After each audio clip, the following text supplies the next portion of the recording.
Welcome, everybody. Welcome to those of you who are watching live and to those of you who are watching later. This is Future Forward, and we're presented in partnership with the Institute of Leadership.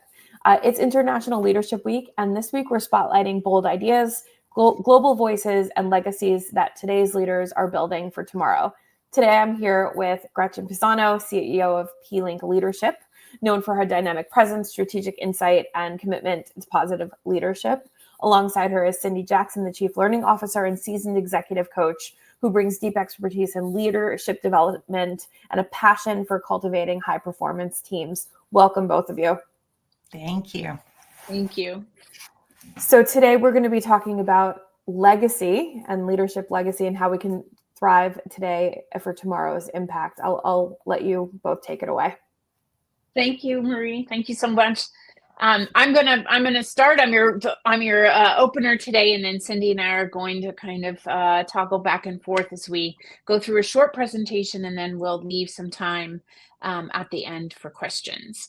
As we thought about legacy and the context of this, we wanted to bring forward a framework, right? Because we could talk about legacy in the context of how we think and feel about it, but we also wanted to bring forward some of our expertise and some of the experiences we've had within our coaching base around what actually makes it.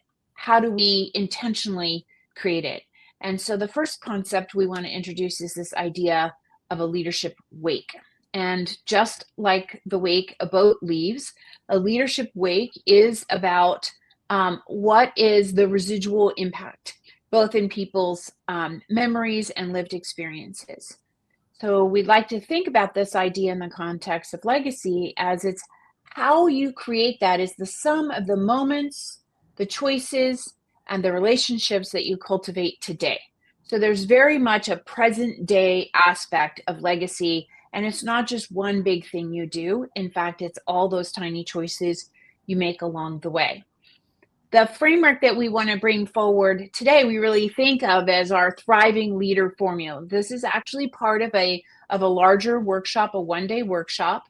And if you stay for the whole thing, there's a nice little gift for you at the end. And this framework helps us think through how do we intentionally create not just great quality of living today, but also improve our effectiveness as leaders, and most importantly, actively create the legacy in the moment. The formula is made up of 3 components. You see those on the screen here. The first component I'll take you through, that is called healthy striving. And this one is near and dear to my heart because I am a hardcore achiever and early in my career, very much a driver, to the point that sometimes that actually got in my way, created aspects of my legacy that I needed to re-engineer. So healthy striving is about leading with positive energy and a sense of purpose in a way that avoids burnout. Prioritizing, or what we affectionately refer to as priorities and choice, is about being proactive on how you're focusing on what truly matters and making the most meaningful impacts in those moments, which sounds, really straightforward when you see it on the screen, but in real life, when you're moving fast, it can be quite challenging. And then the third part of our formula is self-coaching. This idea that we can have a active and future forward direction as it relates to how we're thinking and how is that impacting the way in which we're behaving and the results that we get. So as we dive first into healthy striving, this really, we've like to think of this as the art and science of winning at life. It came from an early stage in my career when I was thinking about all of the different things that make a human being thrive. And this was actually when I was in my graduate program at UPenn, pursuing a master's in applied positive psychology. And they had all of these things that we needed to be doing, whether that was mindfulness practice or exercising or journaling, or I need a yoga practice. And I'm like, okay, but wait a minute. Like, the reality is that we all are working within the context of this limit, which is the 24 hours in a day. And so just to illustrate it for myself, I mapped it out to have a better understanding of how do all these things fit into what we're doing. And this is relevant to the conversation that we're having today around legacy, because leadership is, by definition, vulnerable, right? There's risk, uncertainty, and emotional exposure in everything that we're doing as a leader, because we're meant to be on the leading edge of things. Our visibility is much more so than other people in the organization, and so we can, really tend to be a hard charger and maximize the amount of time that we're putting into work at the expense of our well-being, and then that has a ripple effect into how we're showing up for other people. So when you map this in, we know from the studies that we need to have an average of 8 hours of sleep a night. We need to have 10,000 steps a day. I'm not just talking about the cardiovascular aspects of exercise in terms of burning calories. I'm talking about the benefits that we get from a cellular rejuvenation point of view when we get those 10,000 steps. We need time with others. We are the most social creature on the planet, so it's really important that we have those moments with the people who give us joy, fill our cups, so to speak, that are important to our sense of well-being. We spend, on average, I put in a very conservative, I should say, 8 hours a day at work. Another little block for time with others in the evening, anticipating that there's a little bit of that bookend of each day. We know from the research also that leaders need a perspective-taking practice. Everybody benefits from an opportunity of self-reflection, and these are the moment in the day that we can sort of reintegrate over the course of the day, right? We disintegrate our thinking as our attention is pulled in so many different directions, and reintegrate our thinking, and then reflect on how is what we're learning in that day connect to what we already know. So when I first mapped this out and I kind of stopped there, I was like, well, that's not too bad. We actually end up with around 6 hours of discretionary time in each day. But then I was like, okay, but wait a minute, like we don't have time in here for, like, what does it take us to get ready in the morning, let alone get kids out the door? What does it mean to wind down in the evenings? What if we've got a commute in there? And all of a sudden now we see that gap close in a day, and we haven't even thought about all the activities of daily living that fit in here. The shopping, the date nights that we would want, the paying the bills that has to happen, the house cleaning, the cleaning up after the dinner, whatever it might be, just these aspects of daily living. And then there are the components of those deeply meaningful parts that add to a sense of a meaningful life. So what I'm noticing as I'm building this in is, and if you can kind of imagine, like on the outside, we can look calm, cool, and collected, but inside, right, we're like a Muppet, just sort of going all the time, trying to figure out how we can possibly deliver on everything we've got and not let anybody down and not drop any of the spinning plates that are happening when we're carrying a whole host of priorities. Where that lands us is this idea that if we want to be big spenders of our energy, we need to be intentional investors of it. Okay, so then what do we do about that, right? Because I as a leader have had the thought, like, how is it possible that the answer is that I need more time for myself when everybody else needs so much from me? So sort of interstage right, the theory of well-being put forward by Martin Seligman. This is referred to as PERMA. This is a 5-part theory, which basically says that there are 5 life domains we need to invest ourselves in order to reap the benefits from that. What does that mean, reap the benefits? What it comes down to is that we are not infinite, although we like to spend ourselves like we are, right? We often spend our energy unchecked and just moving fast with the belief like somehow we're not going to run out, and then we end up burned out. We are not infinite, but we are renewable. So when we think about how we're investing ourselves as leaders through these 5 domains, now we are generating energy at the same time as we're a vibrant and connected way. So these 5 areas, I'm just going to take you through them briefly, 10, 15 seconds on each one.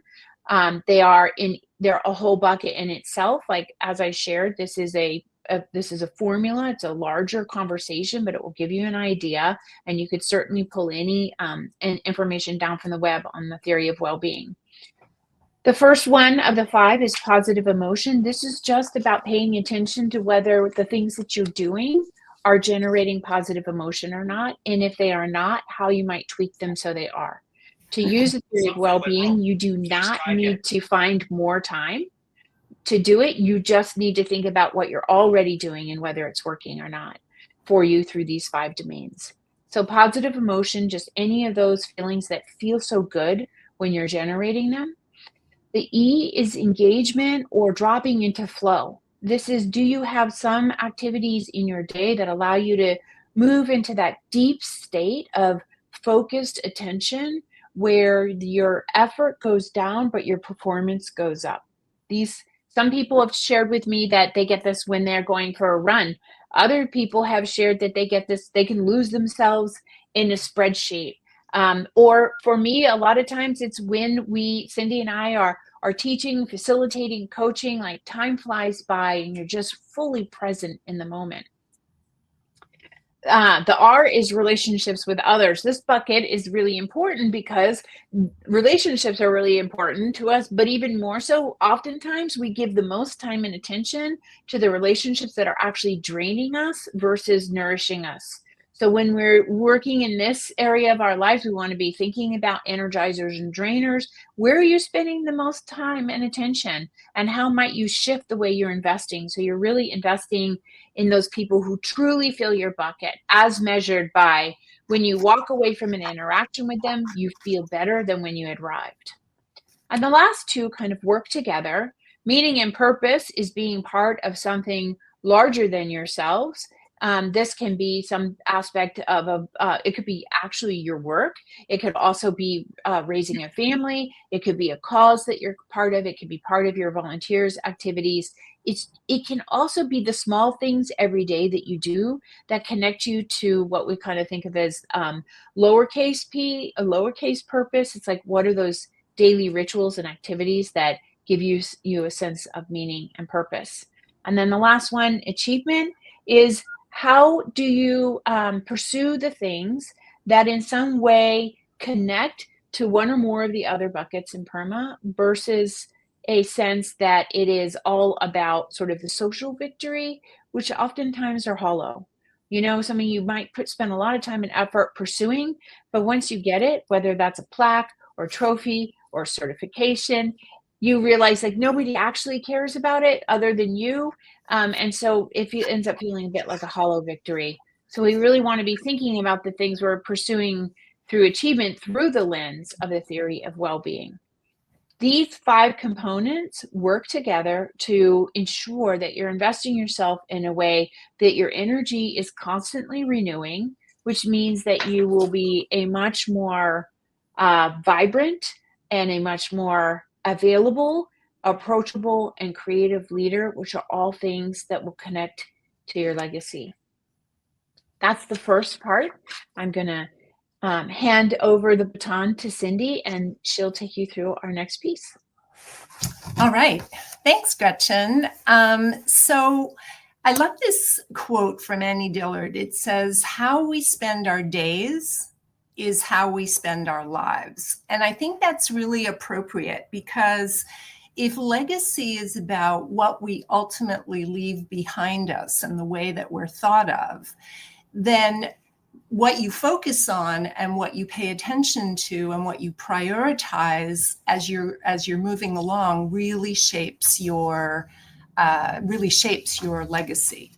And this is an area actually that we work a lot with our clients on, because there is so much coming at everyone every single day. One of the things, or some of the things that we notice when there are no priorities, or when there's a lack of priorities, is that everything appears urgent. That creates a lot of confusion for everyone involved, and we can ignore the things that are going to deliver the most important results for focusing on things that won't do that. So success is kind of random or, hard to achieve because we're not focused on the most important things.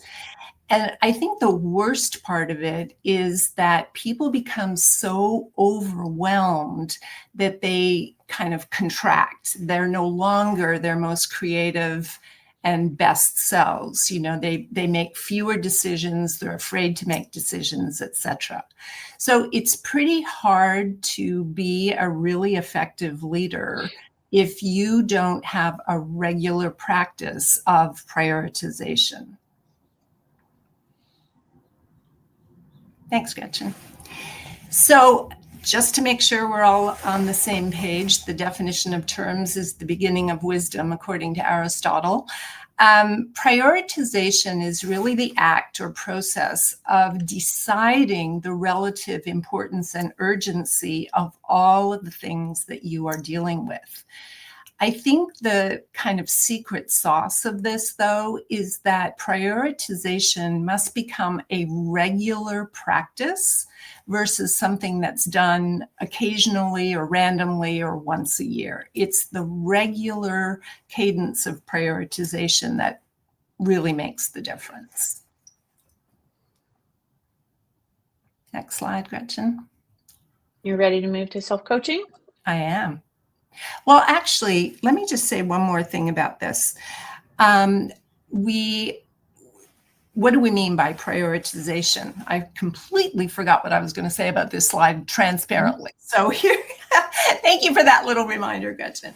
So what do we mean by prioritization? Well, there are 4 aspects that are really very helpful. The first is this idea of perspective taking. So you've all heard the expression, probably, you can't see the forest for the trees. For those of you who are photographers out there, you know that whether your lens is zoomed close to something or you've zoomed out, that you see things very differently. So by perspective taking, what we mean is really being intentional about focusing in closely on something, which is where we often get trapped every day, just really narrowly focused into the priorities of the day or what needs to happen. And also being able to zoom out, which is much harder, it seems, for people to take the time to do that, and look at the larger context. So what's going on in your organization that could impact your work or what you're doing in some way, what's going on in the larger environment that you need to be paying attention to. And then also the perspective of looking short-term versus long-term. And, what's happening in the next month, but what's going to happen in the next 6 months. So that's the first element when you are developing a prioritization practice. The second is assessing what is going on. And in order to assess, you really need criteria with which to do that. So is the time and cost worthy to, say yes to something? What are the ramifications of saying yes to something? And so criteria can be things like cost benefit analysis. It can be things like, I've seen companies use their mission and their values as a way of assessing whether they will or won't do something. So all of those things become important. Calibrating, what we mean by calibrating is that it's a regular practice of stopping to notice kind of what's working. Are you making progress towards the things that you want, or towards the right things? And it's a practice of noticing what's changing. Oftentimes things change and we just carry on doing the same things that we've always been doing. So this is kind of a stop and calibrate. Are we doing the right things? Are we making progress? What needs to shift, if anything? Excuse me. And then the final part of it is communication. Again, back to things change and somebody forgets to tell us, right? So the communication piece is both communicating what you can and won't say yes to, and also communicating outwardly to the rest of your team what the priorities are so that everyone is aligned and on the same page. So these are the 4 elements, and a regular cadence of doing these things is what is the most useful thing to do. Now I'm ready to go to self-coaching. So all of us, it's no surprise that every single day we have conditions and stressors and pressures that show up. And how we respond to those pressures has a big impact on how we are perceived over time. And so this idea of self-coaching is really about, recognizing and channeling and disputing our own thinking and negative thought patterns, redirecting our emotional responses so that we are showing up in ways consistent with who we are trying to be in the world. So this is a process that we can all use to make sure that we are responding in ways that are going to deliver the best outcomes to ourselves, to the results that we're trying to achieve, and to the people that we're impacting around us. There are a few challenges that kind of get in our way, though, and I know that these will be familiar to you. So the first is what we call confirmation bias. And this is really our brain's tendency to want to believe those things that we already believe true, and to know and to look for information that kind of agrees with what we already believe and know, versus looking for information that challenges our beliefs. And one of the most important things as leaders that we need to cultivate is the willingness to listen to opposing views and listen to things that challenge our belief system and what we know. The second kind of brain challenge is that, our brain is built for speed, not accuracy. And we are all subject to something called negativity bias. And what that simply means is that we are much more able to pay attention to what isn't working versus what is working. So kind of anything negative is easier to pay attention to than things that are more positive in nature. And then finally, our brain has many neural pathways and infinite ability to develop new neural pathways, new ways of thinking. However, what happens is that there is a pattern that we kind of develop these habitual ways of thinking and therefore responding. And so, all of these things kind of contribute to us having responses and reactions that may not be conducive to showing up in the world the way that we would ultimately like to. All right, so this is our stimulus response. This is what happens in terms of stimulus and response. So there is an activating event. Someone cuts us off in a meeting, cuts us off as we're driving to work. Immediately there is a thought about what that is. It's like an interpretation of what that means, followed very closely by some sort of feeling. It can be physiological. Our heart starts beating really fast, or our mind starts working very quickly. We can tighten, a stomach tighten, all of those physiological responses, which also in turn trigger some kind of emotion, fear or upset or outrage, whatever it might be.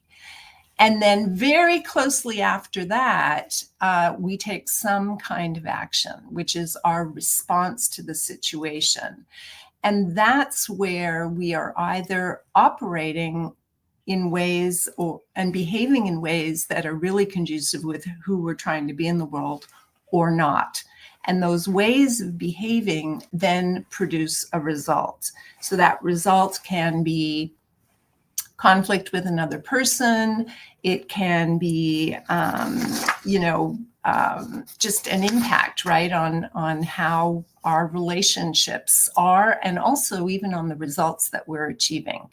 So what we're really saying here in the self-coaching process is that by following the process, you are able to kind of slow things down a little bit, dispute your own thinking, and choose your response that's going to deliver the outcomes you're looking for versus being at effect of the thinking and emotion. How we interpret the things going on around us, and then how we channel ourselves, if you like, has a huge impact on how we will ultimately be remembered.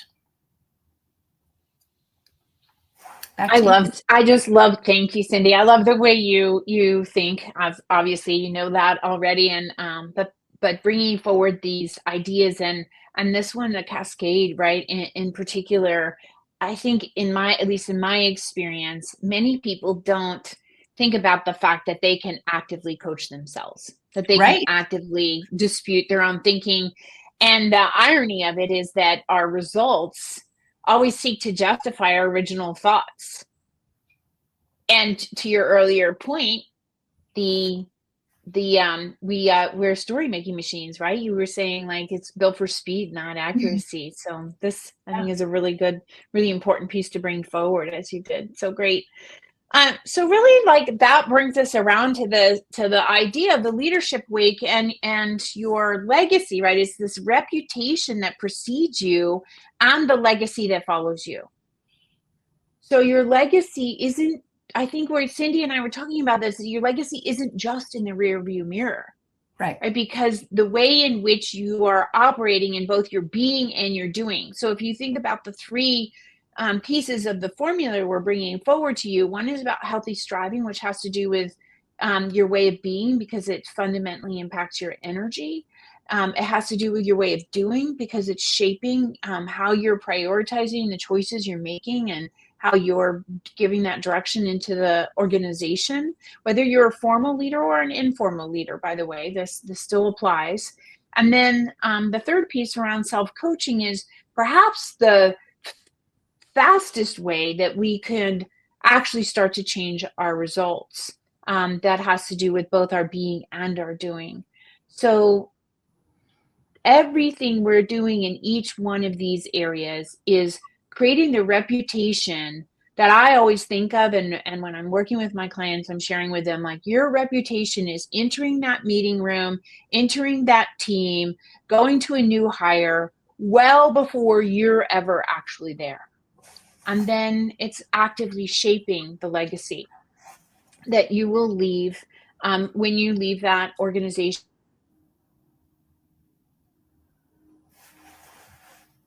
And I wanted to make sure that we were landing the point today that, legacy doesn't have to be grand. Sometimes when we think about legacy, we think about the epitaphs that define a life, or some massive contribution that somebody made, like winning the Nobel Peace Prize. But legacy is built out of these small, consistent actions that are happening every day.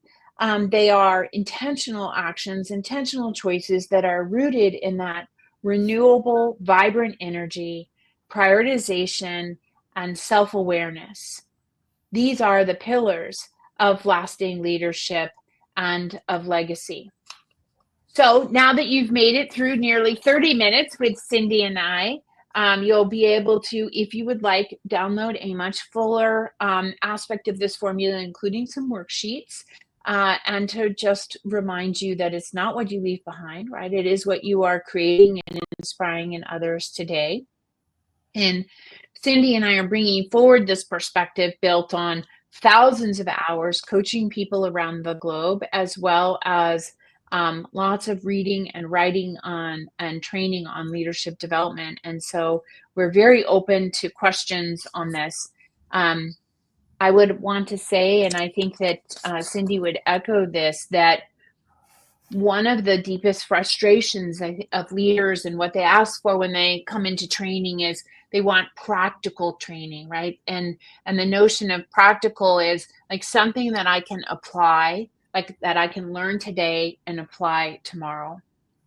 So while there's only so much that we can do in 30 minutes, this tool will give you more of that. And each piece of what we brought forward today, you could actually start to apply tomorrow, in terms of whether that's giving yourself a perspective taking moment in your day to think about your priorities and what they are and whether they are still holding based on what is changing, whether that is you thinking about how to use one or more of those domains from PERMA to enrich a moment in your day and make it pay higher dividends, or whether you're going to have an opportunity to catch yourself making up a story about some event that happened in your day, and you're going to stop the negativity bias from fully taking control of that story and driving some behavior that is at counter purposes with you. Any of those things will start to make a difference and start to shape and reshape your legacy. And I think I'm a walking testimonial to the fact that you can reshape legacy, because how I started early in my leadership journey is definitely not who I am today as a leader. So with that, we'll pause and Marie, open it up for questions. All right. Thank you both so much. This has been really great. I have a couple of questions to kick us off here. And then if anybody has any questions that's watching, you can always drop it in the comments, or you can drop it in the comments later and Gretchen and Cindy will respond. What does self-coaching look like in time for a busy leader? Well, self-coaching really does, first of all, you have to accept those brain challenges, right? So the first thing is you have to know that you have a confirmation bias going on, and you have to challenge yourself in the moment to thinking, okay, here's what I believe, but let me test that with other people. Let me get some different perspectives. So that's the first thing. The second thing is to really be paying attention when you are having any kind of physical response to something.